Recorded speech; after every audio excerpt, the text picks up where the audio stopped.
মে ২০২৬। বাংলার রাজনীতিতে এমন ভূমিকম্প শেষ কবে হয়েছিল তা হয়তো ইতিহাসও মনে করতে পারবে না। যে মমতা বন্দ্যোপাধ্যায় ১৫ বছর ধরে বাংলার রাজনীতিকে নিজের হাতের মুঠোয় বেঁধে রেখেছিলেন, সেই দুর্গ ভেঙে দিলেন তাঁরই একসময়কার সবচেয়ে বিশ্বস্ত সেনাপতি শুভেন্দু অধিকারী। নন্দীগ্রামের মাটি থেকে উঠে আসা এই নেতা শুধু একটি নির্বাচন জেতেননি, তিনি বদলে দিয়েছেন বাংলার রাজনৈতিক ডিএনএ। যে মানুষ একদিন দিদির ডান হাত ছিলেন, আজ তিনি বাংলার নতুন ক্ষমতার কেন্দ্র। কিন্তু প্রশ্ন হলো, কিভাবে সম্ভব হলো এই অসম্ভব? একজন জেলা স্তরের সংগঠক কিভাবে বাংলার সবচেয়ে শক্তিশালী নেত্রীকে রাজনৈতিক দাবার ছকে হারিয়ে দিলেন? এটা কি শুধুই রাজনৈতিক প্রতিশোধ, নাকি বহু বছর ধরে তৈরি হওয়া এক নিখুঁত কৌশলের ফল? আজ বং ডিকোডে আমরা ডিকোড করব শুভেন্দু অধিকারীর সেই অজানা যাত্রা, যেখানে আছে পারিবারিক রাজনীতি, রক্তান্ত আন্দোলন, বিশ্বাসঘাতকতার অভিযোগ, দুর্নীতির বিতর্ক এবং ক্ষমতা দখলের এক শীতল রাজনৈতিক মাস্টার প্ল্যান।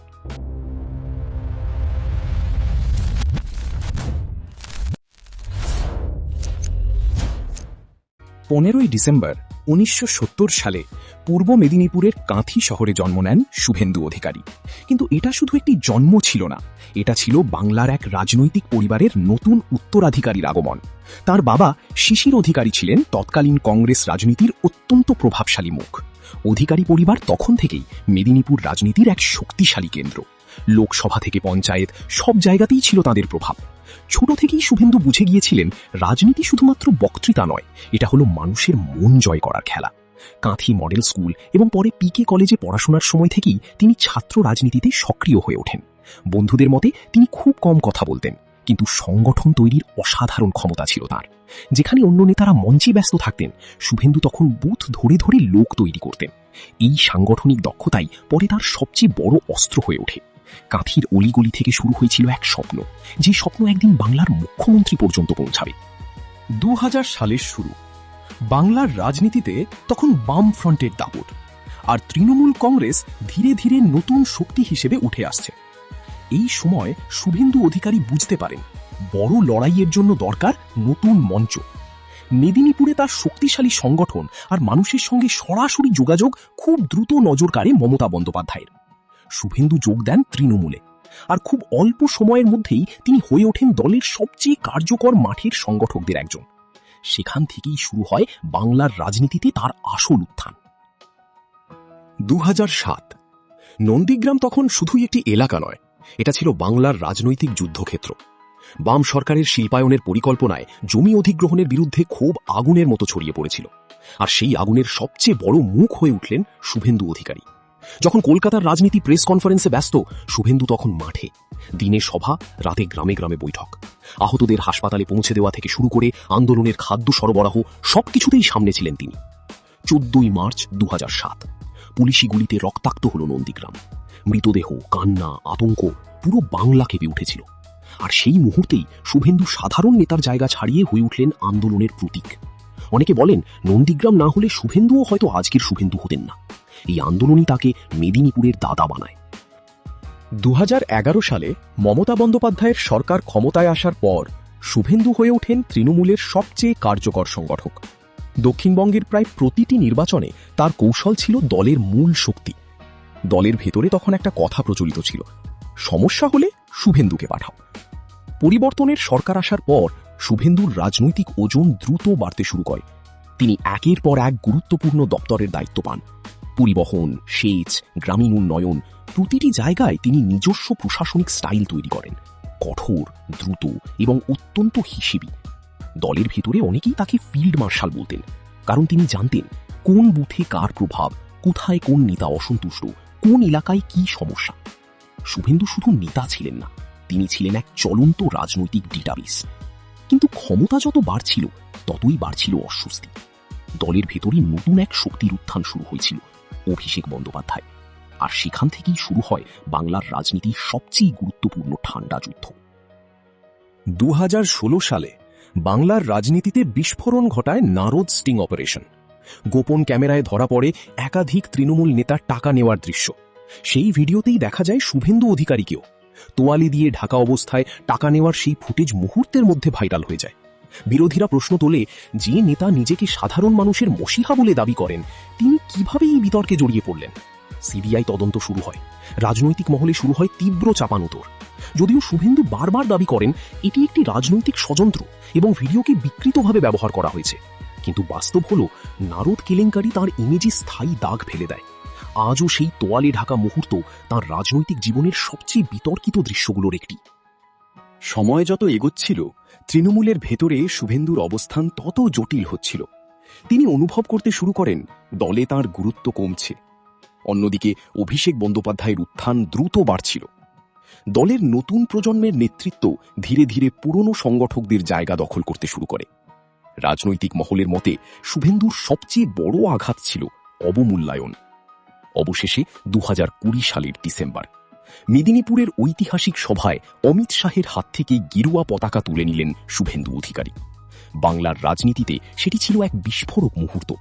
তৃণমূল তাকে বলল বিশ্বাসঘাতক, কিন্তু শুভেন্দুর বক্তব্য ছিল স্পষ্ট, আমি ব্যক্তি পূজা করি না, আমি উন্নয়নের রাজনীতি করি। তারপরই শুরু হয় বাংলার সবচেয়ে হাই ভোল্টেজ রাজনৈতিক যুদ্ধ, মমতা বনাম শুভেন্দু। 2021 সালের বিধানসভা নির্বাচনে তিনি ছিলেন বিজেপির সবচেয়ে বড় মুখ।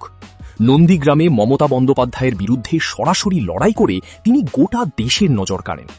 যদিও নন্দীগ্রামে হাড্ডাহাড্ডি লড়াইয়ে তিনি জিতেছিলেন, কিন্তু বাংলা জুড়ে বিজেপি ক্ষমতায় আসতে ব্যর্থ হয়। মমতা বন্দ্যোপাধ্যায় আবারও সরকার গঠন করেন, আর শুভেন্দুর বাংলা দখলের স্বপ্ন তখনই থেমে যায়। সেই পরাজয় শুভেন্দুকে আরও আক্রমণাত্মক এবং কৌশলী করে তোলে। তিনি বুঝেছিলেন শুধু মোদি ম্যাজিক দিয়ে বাংলা জেতা সম্ভব নয়। বাংলার মানুষের আবেগ, স্থানীয় সংগঠন এবং ক্ষোভ, এই তিনটেকেই একসঙ্গে ব্যবহার করতে হবে। তারপর শুরু হয় দীর্ঘ রাজনৈতিক প্রস্তুতি। এরপর 2026-এর নির্বাচন ছিল শুধুমাত্র ভোটযুদ্ধ নয়, এটা ছিল মানুষের জমে থাকা ক্ষোভ, ভয়, পরিচয় এবং আবেগের বিস্ফোরণ। শুভেন্দু অধিকারী এই নির্বাচনে কয়েকটি বড় ইস্যুকে অত্যন্ত হিসেবি কৌশলে ব্যবহার করেন। প্রথমত, দুর্নীতি, রেশন কেলেঙ্কারি, নিয়োগ দুর্নীতি, কাটমানি, প্রতিটি ইস্যুকে তিনি গ্রামের চায়ের দোকান থেকে শহরের মোড় পর্যন্ত পৌঁছে দেন। টাকা গেছে কার পকেটে, এই প্রশ্ন সাধারণ মানুষের মনে গভীর ক্ষোভ তৈরি করেছিল। দ্বিতীয়ত, প্রশাসনিক ব্যর্থতা ও আরজিকর ফ্যাক্টর। আইন শৃঙ্খলা নিয়ে মানুষের অসন্তোষকে তিনি সরাসরি রাজনৈতিক বার্তায় রূপান্তর করেন। তিনি বারবার দাবি করেন বাংলায় সাধারণ মানুষ নিরাপত্তাহীনতায় ভুগছে। কিন্তু সবচেয়ে বিতর্কিত এবং শক্তিশালী ফ্যাক্টর ছিল ধর্মীয় মেরুকরণ। শুভেন্দুর ভাষণে বারবার উঠে আসে হিন্দু ভোট এক হওয়ার ডাক। সিএএ, সীমান্ত অনুপ্রবেশ, ধর্মীয় সংঘর্ষ, রামনবমীর মিছিল, এই সমস্ত ইস্যুকে কেন্দ্র করে বাংলার রাজনীতিতে হিন্দু মুসলিম বিভাজন আরও তীব্র হয়ে ওঠে। বিরোধীদের অভিযোগ ছিল তিনি ইচ্ছাকৃতভাবে ধর্মীয় আবেগকে উস্কে দিয়ে ভোট ব্যাংক তৈরি করেছেন। অন্যদিকে তার সমর্থকদের দাবি তিনি শুধুমাত্র সংখ্যাগরিষ্ঠ হিন্দু সমাজের অবহেলার বিরুদ্ধে আওয়াজ তুলেছেন। গ্রামের পর গ্রাম, শহরের পর শহর, বাংলার ভোট যেন ধীরে ধীরে উন্নয়ন বনাম পরিচয়ের লড়াইয়ে বদলে যায়। আর এই মেরুকরণের রাজনীতি 2026-এর নির্বাচনে বিশাল প্রভাব ফেলে। একদিকে সংখ্যালঘু ভোটের সংহতি, অন্যদিকে হিন্দু ভোটের একাংশের একজোট হওয়া, এই সমীকরণ শেষ পর্যন্ত বদলে দেয় বাংলার ক্ষমতার মানচিত্র। সবচেয়ে বড় অস্ত্র ছিল তার সংগঠন। তৃণমূলের প্রতিটি দুর্বল জায়গা তিনি জানতেন, কারণ এই সংগঠন একসময় তিনিই তৈরি করেছিলেন। বুথ ধরে ধরি, ব্লক ধরে ধরি তিনি তৃণমূলের ভোট ব্যাংকে ফাটল ধরান। আর ফলাফল, বাংলার রাজনৈতিক ইতিহাসে এক যুগের অবসান। মমতা বন্দ্যোপাধ্যায়ের দীর্ঘ শাসনের পতন ঘটিয়ে শুভেন্দু অধিকারী পৌঁছে গেলেন ক্ষমতার কেন্দ্রে। শুভেন্দু অধিকারী একজন দুর্ধর্ষ সংগঠক, একজন হিসেবি রাজনৈতিক কৌশলী, আবার একই সঙ্গে তীব্র বিতর্কে ঘেরা এক চরিত্র। কারো কাছে তিনি বাংলার রাজনৈতিক পুনর্জাগরণের মুখ, কারো কাছে তিনি বিভাজনের রাজনীতির সবচেয়ে বড় প্রতীক। সমর্থকদের মতে তিনি বাংলার হিন্দু আত্মপরিচয়কে রাজনৈতিকভাবে সংগঠিত করেছেন। সমালোচকদের দাবি তার রাজনীতি বাংলার বহুদিনের সাম্প্রদায়িক সহাবস্থানকে বিপদের মুখে ঠেলে দিয়েছে। একসময় যেই বাংলা নিজেকে সম্প্রীতির মাটি বলে গর্ব করত, 2026-এর পর সেই বাংলার রাজনীতিতে ধর্ম এখন অন্যতম বড় ফ্যাক্টর। প্রশ্ন হলো, এই নতুন রাজনীতি কি সত্যি উন্নয়ন আনবে, নাকি হিন্দু মুসলিম বিভাজনের আগুন আরো গভীর হবে? নারদ কেলেঙ্কারির দাগ, দলবদলের বিতর্ক আর ধর্মীয় মেরুকরণের অভিযোগ, সবকিছু নিয়েই শুভেন্দুর নতুন অধ্যায় শুরু হলো। কিন্তু ইতিহাস বলে ক্ষমতা দখল করা কঠিন, আর ক্ষমতা ধরে রাখা তার থেকেও কঠিন। এখন দেখার, বাংলার মানুষ কি তাকে পরিবর্তনের নায়ক হিসেবে মনে রাখবে, নাকি বিভাজনের স্থপতি হিসেবে? আপনাদের কি মনে হয় কমেন্টে জানান। ভিডিওটি ভালো লাগলে লাইক করুন, শেয়ার করুন এবং এরকম গভীর রাজনৈতিক ডিকোডিং দেখতে বং ডিকোডকে সাবস্ক্রাইব করতে ভুলবেন না। ধন্যবাদ।